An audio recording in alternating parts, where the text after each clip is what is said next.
The Battle of Spotsylvania Court House, sometimes simply referred to as the Battle of Spotsylvania, was the second major battle in Lieutenant General Ulysses S. Grant's 1864 Overland Campaign of the American Civil War. Following the bloody but inconclusive Battle of the Wilderness, Grant's army disengaged from Confederate General Robert E. Lee's army and moved to the southeast, attempting to lure Lee into battle under more favorable conditions. Elements of Lee's army beat the Union Army to the critical crossroads of Spotsylvania Court House and began entrenching. Fighting occurred on and off from May 8 through May 21, 1864, as Grant tried various schemes to break the Confederate line. In the end, the battle was tactically inconclusive, but with almost 32,000 casualties on both sides, it was the costliest battle of the campaign. On May 8, Union Major Gens. Governor K. Warren and John Sedgwick unsuccessfully attempted to dislodge the Confederates under Major General Richard H. Anderson from Laurel Hill, a position that was blocking them from Spotsylvania Court House. On May 10, Grant ordered attacks across the Confederate line of earthworks, which by now extended over 4 miles, including a prominent salient known as the Mule Shoe. Although the Union troops failed again at Laurel Hill, an innovative assault attempt by Colonel Emory Upton against the Mule Shoe showed promise. Grant used Upton's assault technique on a much larger scale on May 12 when he ordered the 15,000 men of Major General Winfield S. Hancock's corps to assault the Mule Shoe. Hancock was initially successful, but the Confederate leadership rallied and repulsed his incursion. Attacks by Major General Horatio G. Wright on the western edge of the Mule Shoe, which became known as the Bloody Angle, involved almost 24 hours of desperate hand-to-hand fighting, some of the most intense of the Civil War. Supporting attacks by Warren and by Major General Ambrose Burnside were unsuccessful. Grant repositioned his lines in another attempt to engage Lee under more favorable conditions and launched a final attack by Hancock on May 18, which made no progress. A reconnaissance in force by Confederate Lieutenant General Richard S. Ewell at Harris Farm on May 19 was a costly and pointless failure. On May 21, Grant disengaged from the Confederate Army and started southeast on another maneuver to turn Lee's right flank, as the Overland Campaign continued toward the Battle of North Anna.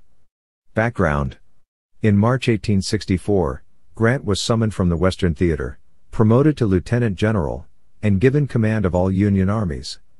He chose to make his headquarters with the Army of the Potomac, although Major General George G. Meade remained the actual commander of that army. He left Major General William Tecumseh Sherman in command of most of the Western armies. Grant and President Abraham Lincoln devised a coordinated strategy that would strike at the heart of the Confederacy from multiple directions, including attacks against Lee near Richmond, Virginia, and in the Shenandoah Valley, West Virginia, Georgia, and Mobile, Alabama. This was the first time the Union armies would have a coordinated offensive strategy across a number of theaters. Grant's campaign objective was not the Confederate capital of Richmond, but the destruction of Lee's army. Lincoln had long advocated this strategy for his generals, recognizing that the city would certainly fall after the loss of its principal defensive army. Grant ordered Meade, "Wherever Lee goes, there you will go also." Although he hoped for a quick, decisive battle, Grant was prepared to fight a war of attrition. Both Union and Confederate casualties could be high, but the Union had greater resources to replace lost soldiers and equipment. On May 5, after Grant's army crossed the Rapidan and entered the wilderness of Spotsylvania, it was attacked by Confederate General Robert E. Lee's Army of Northern Virginia. Although Lee was outnumbered, about 60,000 to 100,000, his men fought fiercely and the dense foliage provided a terrain advantage. After 2 days of fighting and almost 29,000 casualties, the results were inconclusive and neither army was able to obtain an advantage. Lee had stopped Grant, but had not turned him back, and Grant had not destroyed Lee's army. Under similar circumstances, previous Union commanders had chosen to withdraw behind the Rappahannock, but Grant instead ordered Meade to move around Lee's right flank and seize the important crossroads at Spotsylvania Court House to the southeast, hoping that by interposing his army between Lee and Richmond, he could lure the Confederates into another battle on a more favorable field. Opposing forces. As of May 7, Grant's Union forces totaled approximately 100,000 men. They consisted of the Army of the Potomac, under Major General George G. Meade, and the 9th Corps. The 5 corps were: 2 corps, under Major General Winfield S. Hancock, including the divisions of Major General David B. Birney and Brig. Gens. Francis C. Barlow, John Gibbon, and Gershom Mott. V Corps, under Major General Governor K. Warren, including the divisions of Brig. Gens. Charles Griffin, John C. Robinson, Samuel W. Crawford, and Lysander Cutler. Vi Corps, under Major General John Sedgwick, including the divisions of Brig. Gens. Horatio G. Wright, Thomas H. Neal, and James B. Ricketts. 9 Corps, under Major General Ambrose Burnside, including the divisions of Brig. Gens. Thomas G. Stevenson, Robert B. Potter, Orlando B. Wilcox, and Edward Ferrero. Cavalry Corps, under Major General Philip H. Sheridan, including the divisions of Brig. Gens. Alfred T. A. Torbert, David M. C. M. Gregg, and James H. Wilson. Lee's Confederate Army of Northern Virginia comprised about 52,000 men and was organized into 4 corps. 1st Corps, under Major General Richard H. Anderson, including the divisions of Major General Charles W. Field and Brigadier General Joseph B. Kershaw. 2nd Corps, under Lieutenant General Richard S. Ewell, including the divisions of Major Gens. Jubal A. Early, Edward Allegheny Johnson, and Robert E. Rodess. 3rd Corps, under Lieutenant General A. P. Hill, including the divisions of Major Gens. Henry Hath and Cadmus M. Wilcox and Brigadier General William Mahone. Cavalry Corps, under Major General J. E. B. Stewart, including the divisions of Major Gens. Wade Hampton, Fitzhugh Lee, and W. H. F. Rooney Lee. May 7th, the Race to Spotsylvania.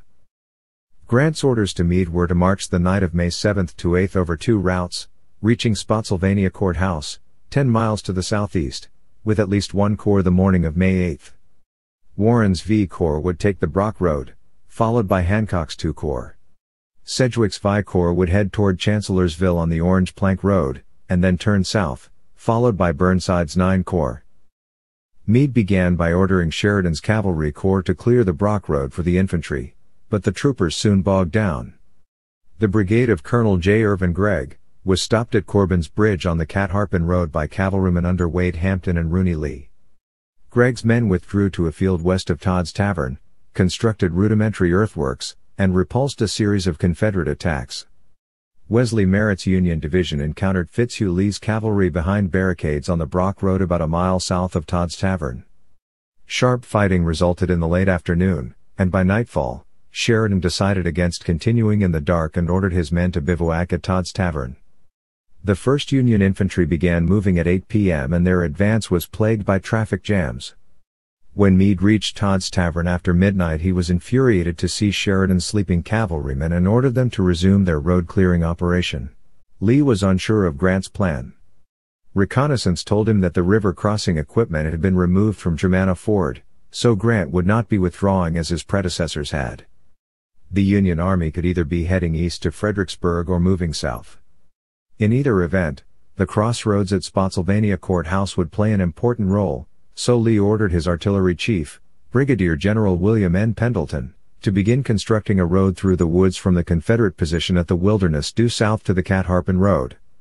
He also ordered Major General Richard H. Anderson, who had replaced Lieutenant General James Longstreet in command of the 1st Corps following that officer's wounding on May 6, to move out along that road. Lee did not indicate any need for haste, but Anderson and his men desired to leave the stench of burning forest and dead bodies in the wilderness, so they began marching about 10 p.m. May 8, Laurel Hill and cavalry troubles. At dawn on May 8, Wesley Merritt's cavalrymen attacked Fitzhugh Lee's barricades on the Brock Road again, but were repulsed.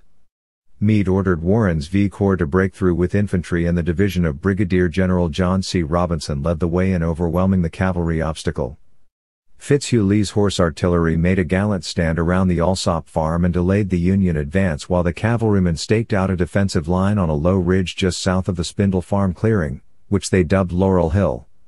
Lee sent for help to Anderson's infantry, which by now had reached the Blockhouse Bridge on the Po River and were eating breakfast.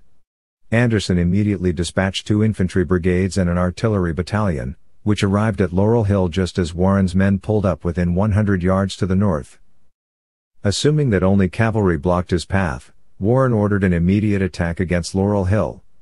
Multiple attacks by the divisions of the V Corps were repulsed with heavy casualties, and by noon the Union troops began building earthworks on the northern end of the Spindle Clearing. Meanwhile, the Union Cavalry Division under James H. Wilson had reached and occupied the town of Spotsylvania Court House at 8 a.m. Wilson sent a brigade under Colonel John B. McIntosh up the Brock Road with the intention of striking the Confederate position at Laurel Hill from the rear. J.E.B. Stuart had only a single cavalry regiment available to send out against McIntosh, but Anderson's infantry division under Joseph B. Kershaw was marching in that direction. With orders from Sheridan to withdraw and with Confederate infantry in hot pursuit, Wilson withdrew up the Fredericksburg Road.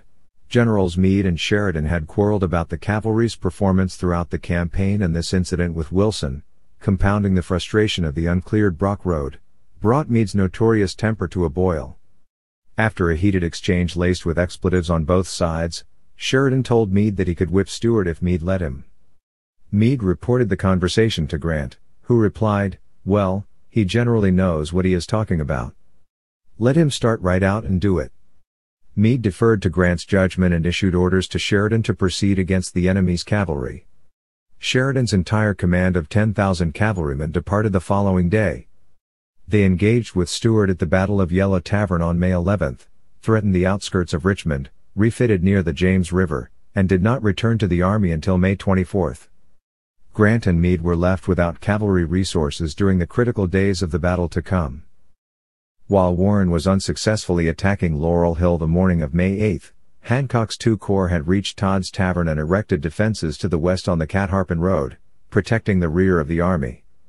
Jubal Early, who had just replaced A.P. Hill as 3rd Corps commander because of his illness, decided to test the defenses and sent the division of William Mahone and some cavalry. After a short fight, Hancock's division under Francis C. Barlow withdrew back to Todd's Tavern and Early decided not to pursue. In the afternoon, Sedgwick's V Corps arrived near Laurel Hill and extended Warren's line to the east. By 7 p.m., both corps began a coordinated assault, but were repulsed by heavy fire. They attempted to move around Anderson's right flank, but were surprised to find that divisions from Ewell's 2nd Corps had arrived in that sector to repulse them again. Meade had not had a good day. He lost the race to Spotsylvania, he was dissatisfied with his cavalry, he judged Sedgwick to be constitutionally slow, and he was most disappointed that Warren had been unsuccessful at Laurel Hill, telling him that he had lost his nerve. May 9, Fortifications, Sedgwick, and Hancock. Over the night of May 8 to 9, the Confederates were busy erecting a series of earthworks, more than 4 miles long, starting at the Po River, encompassing the Laurel Hill line, crossing the Brock Road, jutting out in a horseshoe shape and then extending south past the courthouse intersection. The earthworks were reinforced with timber and guarded by artillery placed to allow enfilade fire on any attacking force. There was only one potential weakness in Lee's line, the exposed salient known as the Mule Shoe extending more than a mile in front of the main trench line. Although Lee's engineers were aware of this problem, they extended the line to incorporate some minor high ground to Anderson's right, knowing that they would be at a disadvantage if the Union occupied it. The Union soldiers were also busy building their own entrenchments. At about 9 a.m., Major General John Sedgwick was inspecting his V Corps line when he was shot through the head by a Confederate sharpshooter's bullet, dying instantly, having just made the celebrated remark, "They couldn't hit an elephant at this distance." Sedgwick was one of the most beloved generals in the Union Army, and his death was a hard blow to his men and colleagues. Meade ordered Major General Horatio G. Wright, the senior division commander, to replace Sedgwick. On the Union left, Burnside's 9 Corps approached on the Fredericksburg Road from Ulrich, led by Brigadier General Orlando B. Wilcox's division, but they were delayed by Fitzhugh-Lee's cavalrymen. When they reached close enough to observe that the Confederates were at Spotsylvania Court House, Burnside became concerned that he was too far in advance of Meade's force and ordered his men to begin entrenching. At this same time, Hancock was reporting from the right flank that Early's men had pulled back from his front. Grant absorbed these two observations and concluded that the Confederates were shifting their men from west to east, opening an opportunity for an attack. He ordered Hancock to cross the Po and attack the Confederates' left flank, driving them back toward Burnside's position near the Knee River, while the rest of his command, in the center, watched for an opening to attack there as well. Hancock's 2 corps advanced across the Po, but he became nervous that the Confederates had the blockhouse bridge heavily defended and decided to delay his attack until the morning. This error was fatal to Grant's plan. That night, Lee moved 2 divisions of Jubal Early's corps from Spotsylvania Court House into position against Hancock. Mahone's division was placed directly in Hancock's path of advance while Henry Heth's division swung around to approach Hancock's right flank. May 10, Grant attacks. As morning dawned, Grant realized his assumptions about Lee's dispositions were wrong and that Hancock was facing a significant threat on his front. However, this opened a new opportunity. He guessed that the troops facing Hancock had been withdrawn from Laurel Hill. He ordered Hancock to withdraw north of the Po, leaving a single division in place to occupy the Confederates in that sector, while the rest of his army was to attack at 5 p.m. across the entire Confederate line, which would identify and exploit any potential weak spot. Hancock left Francis C. Barlow's division in behind hasty earthworks along Shady Grove Church Road and withdrew the remainder of his men north of the Po. At 2 p.m., Jubal Early decided to attack Barlow with Henry Heth's division. Barlow's men were soon in a difficult position as Confederate artillery lobbed in shells that set the surrounding woods on fire. They were able to retreat through a mile-long corridor and cross the Po without being captured, destroying the bridges behind them. Grant's tactics were criticized for this so-called Battle of the Po. Since he had ordered Hancock to move late in the day on May 9, he allowed Robert E. Lee time to react and nullify the movement on May 10. Hancock was needed in the Po sector to help Barlow's withdrawal, which meant that Warren was left in charge of the Laurel Hill sector. Immediately upon Hancock's departure, Warren requested permission from Meade to attack Laurel Hill immediately, uncoordinated with the rest of Grant's attack. Scheduled for 5 p.m. Warren was embarrassed by his performance the previous day and wanted to restore his reputation for aggressiveness. For reasons unexplained, Meade acceded to the request. The attack occurred at 4 p.m., with elements from the 2nd Corps and V Corps participating. Once again, the Laurel Hill line repulsed the Union troops with heavy losses. Grant was forced to postpone his 5 p.m. coordinated assault until Warren could get his troops reformed. Unfortunately, one of his division commanders did not get the word.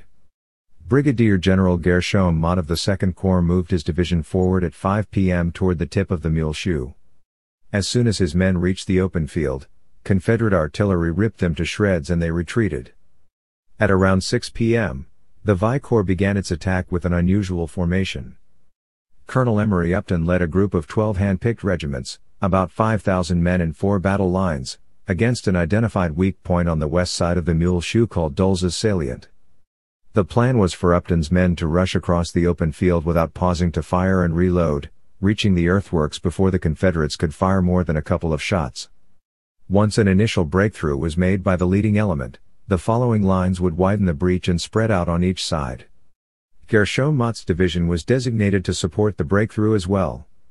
The plan worked well initially, the works were broken, and Doles's brigade was thrown back with heavy casualties.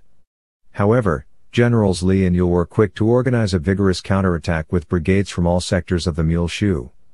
And no Union supporting units arrived.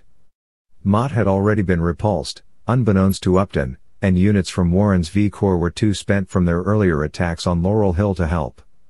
Upton's men were driven out of the Confederate works and he reluctantly ordered them to retreat.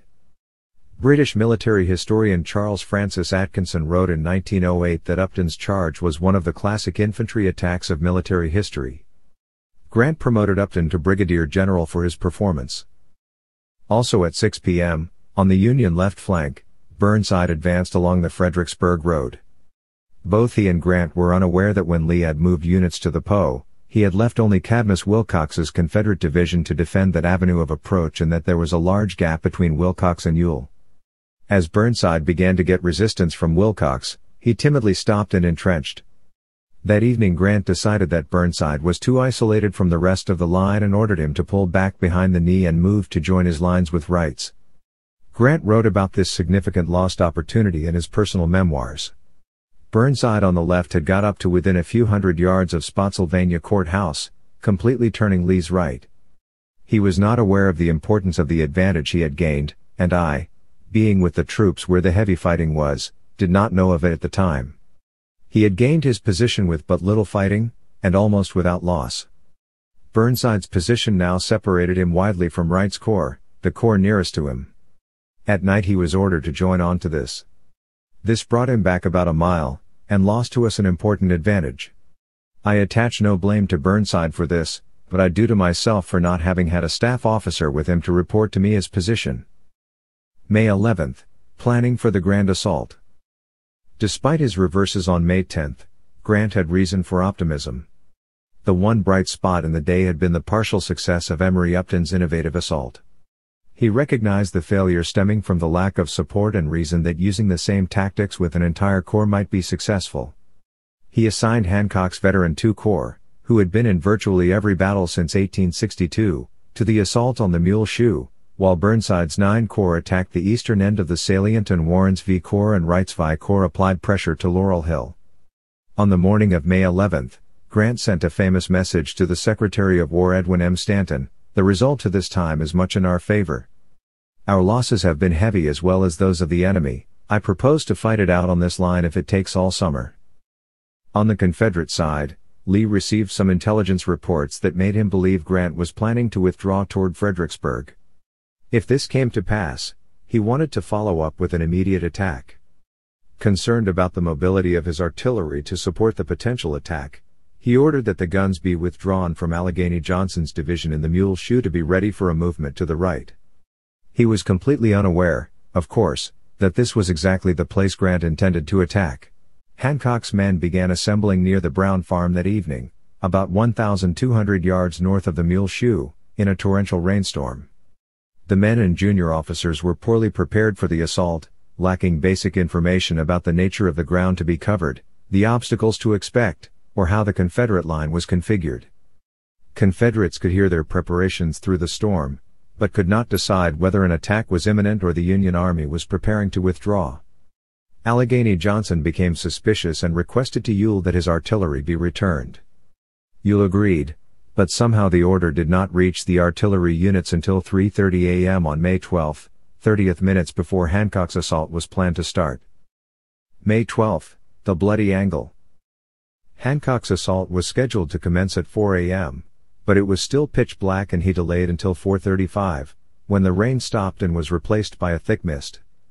The attack crashed through the Confederate works, virtually destroying Jones's brigade, now commanded by Colonel William Witcher. As Barlow's division swung around to the eastern tip of the Mule Shoe, it overran the brigade commanded by Brigadier General George Maryland Stoyard, capturing both Stoyard and his division commander, Allegheny Johnson. On Barlow's right, Brigadier General David B. Birney's division met stronger resistance from the brigades of Colonel William Monahan and Brigadier General James A. Walker. The recent rain had ruined much of the Confederates' gunpowder, but they fought fiercely hand to hand. The Union troops continued to spread south along the western edge of the Mule Shoe. Despite the initial success at obliterating much of the Mule Shoe salient, there was a flaw in the Union plan. No one had considered how to capitalize on the breakthrough. The 15,000 infantrymen of Hancock's II Corps had crowded into a narrow front about a half-mile wide and soon lost all unit cohesion, becoming little more than an armed mob. Following the initial shock, the Confederate leadership at all levels began to react well to the Union onslaught. John B. Gordon sent Brigadier General Robert D. Johnston's brigade of North Carolinians racing toward the gap where Stoyart's men had collapsed. Although Johnston was wounded, his brigade halted the breakthrough in that sector. Gordon then sent forward the brigade of Colonel John S. Hoffman and 3 regiments from Colonel Clement A. Evans's brigade. General Lee was at the scene to witness these men moving forward and, similar to his action at the Widow Tap Farm in the Battle of the Wilderness, he attempted to move forward with the men, only to be stopped by Gordon and chants from the men, "Lee to the rear." These brigades were able to secure most of the eastern leg of the Mule Shoe after about 30 minutes of fierce fighting. On the western leg, Major General Robert E. Rodess coordinated the defense and the brigade of Brigadier General Stephen D. Ramseur suffered heavy casualties as they fought their way to regain the entrenchments lost by the Stonewall Brigade. Grant sent in reinforcements at about 6:30 a.m., ordering both Wright and Warren to move forward. The V Corps division of Brigadier General Thomas H. Neal headed for the western leg of the Mule Shoe, at the point where it turned to the south. This sector of the line, where the heaviest fighting of the day would occur, became known as the Bloody Angle. As Union brigade after brigade slammed into the line, William Mahone brought two of his brigades, under Brig. Gens. Abner M. Perrin and Nathaniel H. Harris, hurrying back from the extreme left flank to come to Ramseur's aid. Perrin was killed. By 8 a.m., heavy rain began to fall and both sides fought on the earthwork slippery with both water and blood. The South Carolinians of Brigadier General Samuel McGowan's brigade joined the defense at the critical point. At 9:30 a.m., the Vi Corps Division under Brigadier General David A. Russell joined the attack. A section of Union artillery was able to advance close to the Confederate lines and cause numerous casualties. But Confederate artillery also had a severe effect on the advance of Russell's men. Warren's attack at Laurel Hill began on a small scale around 8:15 a.m. for some of his men. This was their fourth or fifth attack against the same objective and few fought with enthusiasm. After 30 minutes the attack petered out and Warren told Meade that he was not able to advance at present. The irascible Meade ordered Warren to attack at once at all hazards with your whole force, if necessary. Warren relayed the order to his division commanders, "Do it. Don't mind the consequences." The attack was yet another failure, adding to the high toll of casualties as the Union Corps was held up by the fire of a single Confederate division. Not only was the V Corps unable to take its objective, it had also failed to draw Confederate troops from elsewhere in the line, as Grant had intended. Both Meade and Grant were upset with Warren's performance and Grant authorized Meade to relieve Warren, replacing him with Meade's Chief of Staff, Major General Andrew A. Humphreys. Humphreys diplomatically coordinated the withdrawal of the V Corps units without relieving Warren, but Meade began to order Warren's subordinates to reinforce Wright, and no further attacks against Laurel Hill would be planned. Ambrose Burnside was also part of the grand assault, advancing against the eastern leg of the Mule Shoe before dawn. The attack by his division under Brigadier General Robert B. Potter against the sector just below Stoyart's brigade materially aided Hancock's breakthrough. The North Carolina Brigade of Brigadier General James H. Lane fought back, reinforced by a Georgia Brigade under Brigadier General Edward L. Thomas and the North Carolina Brigade of Brigadier General Alfred M. Scales. The two sides became stalemated. At 2 p.m., Grant and Lee coincidentally ordered simultaneous attacks. Grant considered this sector to be lightly defended and hoped for a new breakthrough while Lee wanted to take out an artillery position that the Ninth Corps was using to harass his line. The advance by Union Brigadier General Orlando B. Wilcox's division against a minor salient in the line was stopped as Lane's brigade moved forward and hit them in the flank. Throughout the afternoon, Confederate engineers scrambled to create a new defensive line 500 yards further south at the base of the Mule Shoe, while fighting at the Bloody Angle continued day and night with neither side achieving an advantage. At 4 a.m. on May 13, the exhausted Confederate infantrymen were notified that the new line was ready and they withdrew from the original earthworks unit by unit. The combat they had endured for almost 24 hours was characterized by an intensity of firepower never previously seen in Civil War battles, as the entire landscape was flattened, all the foliage destroyed. An example of this can be found in the Smithsonian Museum of American History, a 22-inch stump of an oak tree at the Bloody Angle that was completely severed by rifle fire. There was a frenzy to the carnage on both sides. Fighting back and forth over the same corpse-strewn trenches for hours on end, using single-shot muskets, the contending troops were periodically reduced to hand-to-hand combat reminiscent of battles fought during ancient times. Surviving participants attempted to describe in letters, diaries, and memoirs the hellish intensity of that day, many noting that it was beyond words. Or, as one put it, nothing can describe the confusion, the savage, blood-curdling yells, the murderous faces, the awful curses, and the grisly horror of the melee. May 12th was the most intensive day of fighting during the battle, with Union casualties of about 9,000, Confederate 8,000. The Confederate loss includes about 3,000 prisoners captured in the Mule Shoe. May 13th to 16th, Reorienting the Lines. Despite the significant casualties of May 12th, Grant was undeterred.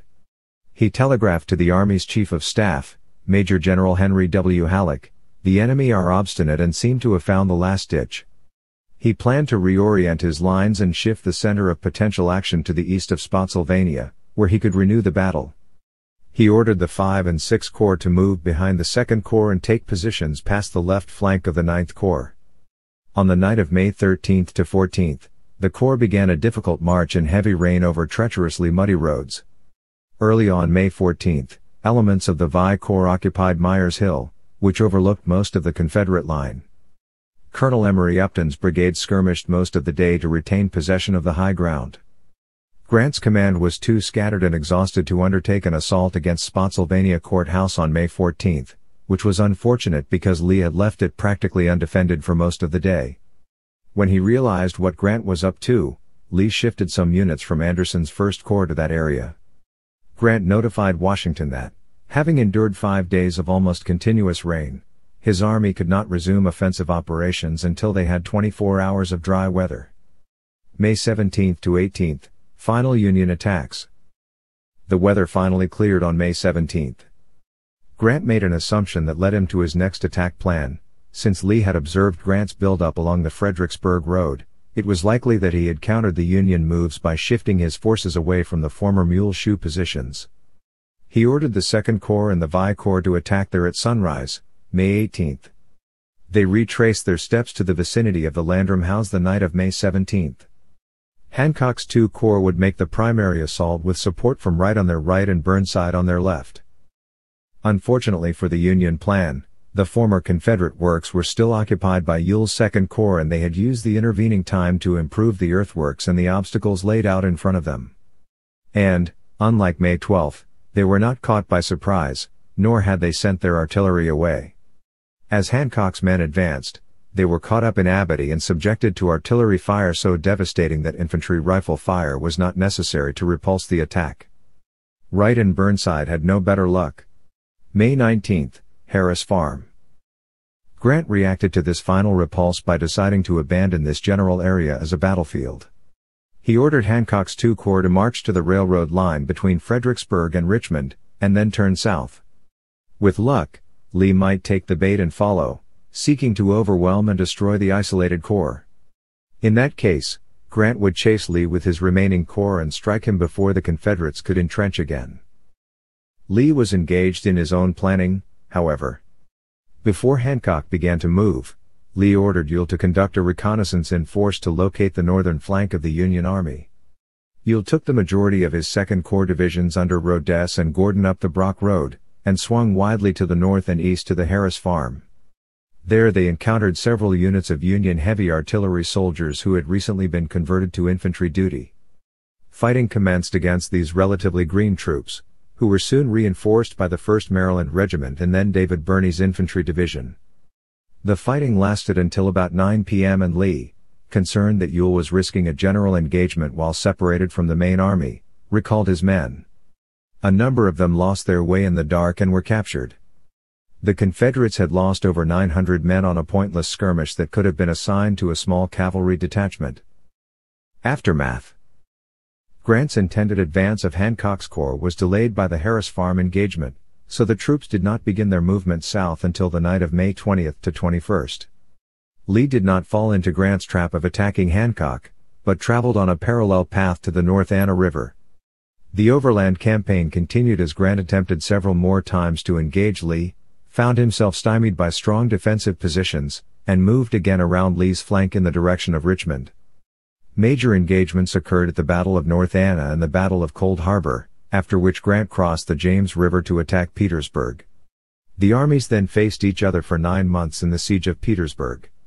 Casualties. With almost 32,000 total casualties, Spotsylvania Court House was the costliest battle of the Overland Campaign and one of the top 5 battles of the Civil War. As at the Battle of the Wilderness, Lee's tactics had inflicted severe casualties on Grant's army. This time, the toll was over 18,000 men, of which close to 3,000 were killed. In 2 weeks of fighting since the start of the Wilderness, Grant had lost about 36,000 men, and another 20,000 went home when their enlistments ended. In fact, Grant on May 19 had only 56,124 effectives. But Lee did not come out of these battles unscathed, either. At Spotsylvania, he lost another 10,000 to 13,000 men, about 23% of his army. While the Union had many men available to reinforce Grant, the Confederates were forced to pull men away from other fronts to reinforce Lee. Making matters worse, The Army was taking heavy losses among its veteran units and its best officers. 5 general officers were killed or mortally wounded during the battle: Union Major General John Sedgwick and Brig. Gens. James C. Rice and Thomas G. Stevenson, and Confederate Brigadier General Junius Daniel and Abner M. Perrin. Medal of Honor. 43 men received the Medal of Honor during the Battle of Spotsylvania Court House, including Frederick Alber, George W. Harris, John C. Robinson and Charles H. Tracy. Battlefield preservation. Portions of the Spotsylvania Court House battlefield are now preserved as part of Fredericksburg and Spotsylvania National Military Park.